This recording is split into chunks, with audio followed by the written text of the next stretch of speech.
Right Now News, brought to you by Toyota. We are still following that deadly earthquake in Mexico. Let's take a live look if we can at Mexico City and some of the damage that they are seeing out in that area. Roughly 40 buildings collapsed when that magnitude 7.1 quake hit. You see some of the buildings that toppled right there on your screen.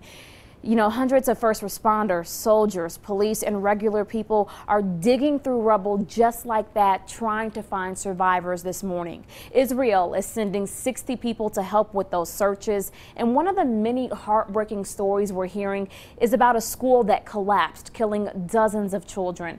This morning, people are volunteering to go into that school, which was pancaked, to look for survivors. Noises can still be heard inside the school, but rescuers aren't sure if they are from survivors or just noises from wreckage shifting. Roughly 200 people have been confirmed dead from the quake. That death toll could rise, of course, though.